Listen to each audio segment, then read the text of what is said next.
नमस्कार। देश की आज़ादी के साथ हुए देश के विभाजन को लेकर अक्सर गर्मा गर्म बहस होती रहती है।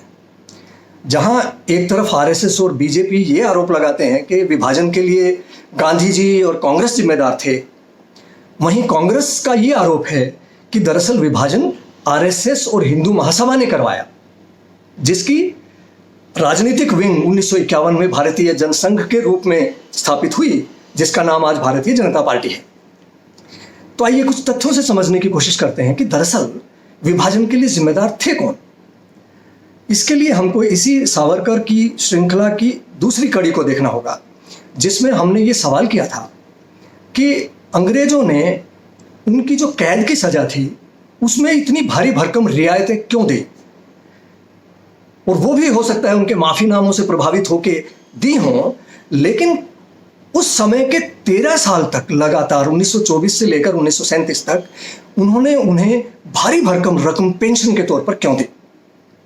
क्या इसका संबंध उन माफीनामों से जुड़ा हुआ है जो शुरू हो गए थे सावरकर की सजा के 2 महीनों के अंदर, और उन्होंने ये प्रस्ताव रखा था कि यदि मुझे माफ कर दिया जाता है तो मैं इस ब्रिटिश साम्राज्य का सबसे बड़ा पक्षधर होऊंगा और मैं कुछ भी करने के लिए तैयार हूं जो जिम्मेदारी मुझे दी जाएगी, और मैं जो जेल में रह के करूंगा उससे कहीं ज्यादा उपयोगी मैं जेल के बाहर होऊंगा। तो ये लगातार प्रस्ताव सावरकर की तरफ से आते थे और आखिर में 1937 में उन पर से सभी तरह की पाबंदियां हटा ली गई। तो क्या ये इत्तेफाक है कि उसी साल 1937 में ही हिंदू महासभा के 19वें अधिवेशन में अहमदाबाद में बोलते हुए सावरकर कहते हैं कि ठोस तथ्य यह है कि तथाकथित सांप्रदायिक प्रश्न हिंदुओं और मुसलमानों के बीच सदियों से चली आ रही सांस्कृतिक, धार्मिक और राष्ट्रीय दुश्मनी के कारण हमें विरासत में मिले हैं। दुश्मनी के कारण हमें विरासत में मिले हैं। भारत को आज एक एकात्मक और समरूप राष्ट्र के रूप में नहीं माना जा सकता है, बल्कि भारत में इसके विपरीत मुख्य रूप से 2 राष्ट्र रहते हैं, हिंदू और मुसलमान। ये आप देख सकते हैं समग्र सावरकर वांग में 296 पेज नंबर पर। इसे कहते हैं 2 नेशन थ्योरी, यानी द्विराष्ट्रीय सिद्धांत, जो सावरकर ने पहली बार पेश किया पब्लिक में।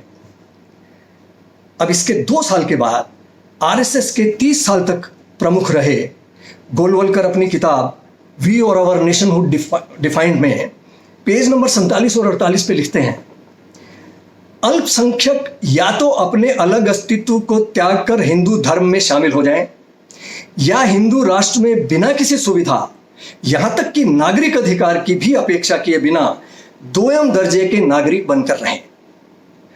उनके लिए इसके अतिरिक्त कोई और रास्ता नहीं होना चाहिए।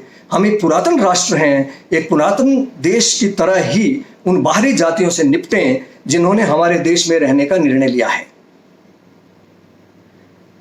अब इससे बढ़िया मौका मुस्लिम लीग के मोहम्मद अली जिन्ना के लिए हो नहीं सकता था कि वो 1940 में बाकायदा प्रस्ताव पास करके अंग्रेजों को कहें कि मुसलमानों के लिए हमको अलग देश की जरूरत है। यानी एक और मुस्लिम लीग मुसलमानों के लिए देश की मांग करने लगी, और दूसरी तरफ हिंदू महासभा और आरएसएस इस बात की पैरवी करने लगी कि पहले से ही 2 देश रहते हैं, इनका विभाजन क्यों नहीं हो सकता। और इतना ही नहीं, यही बात खत्म नहीं होती। 1943 में नागपुर में प्रेस कॉन्फ्रेंस में 15 अगस्त 1943 को बोलते हुए सावरकर कहते हैं, 2 राष्ट्रों के मुद्दे पर मेरा जिन्ना के साथ कोई मतभेद नहीं है। भारत में पहले से ही 2 राष्ट्र रहते हैं, एक हिंदू और दूसरा मुस्लिम। यानी वो इस थ्योरी पे 1943 तक कायम थे। अब इस पर कांग्रेस और इन 3 पार्टियों के अलावा दूसरे लोग क्या सोचते थे, खासतौर से डॉक्टर अंबेडकर जैसे लीडर, जो न कांग्रेस का हिस्सा थे और न हिंदू महासभा का। वो कहते हैं, और ये पुस्तक है पाकिस्तान और the partition of India, page number 142 पर आप इसको पढ़ सकते हैं।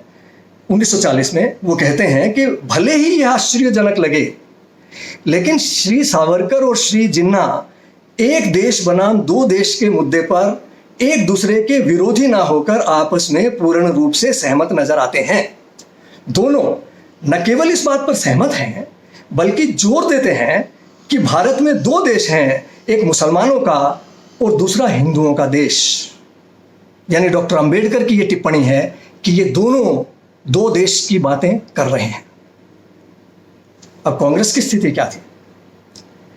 सितंबर 1946 में गांधी जी एक सभा में कहते हैं, जब उनसे विभाजन के बारे में पूछा गया, कि भारत को विभाजित करने से पहले आपको मेरे शरीर के दो टुकड़े करने होंगे अंग्रेजों के लिए। यानी आजादी के 1 साल से भी कम समय तक यह निर्धारित घोषित इच्छा थी गांधी जी की कि वो देश का बंटवारा बर्दाश्त करेंगे नहीं। और स्वाभाविक है यही पोजीशन कांग्रेस पार्टी की भी थी।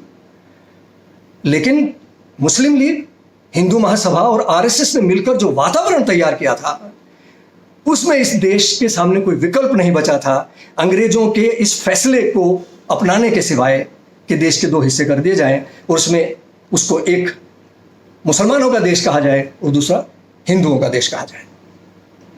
यानी इस देश के बंटवारे के लिए वो लोग जिम्मेदार थे जिन्होंने लगातार 10 साल तक इसकी पैरवी करके उसकी जबरदस्त आधारशिला तैयार की और अंग्रेजों के सामने एक ऐसा अवसर रखा कि यदि इस विभाजन के कारण देश में उथल पुथल हो जाए तो हस्तांतरण का जो समय होगा उसमें अंग्रेजों के वापिस इस देश की सत्ता में बने रहने की स्थिति पैदा हो सके। अब आप इस पूरे गेम प्लान को, सावरकर की माफी, आरएसएस और हिंदू महासभा की पोजीशन, मुस्लिम लीग की पोजीशन और कांग्रेस और गांधी जी की पोजीशन की रोशनी में अगर देखेंगे तो आपको स्पष्ट हो जाएगा कि इस देश के विभाजन के लिए दरअसल कौन जिम्मेदार थे। धन्यवाद।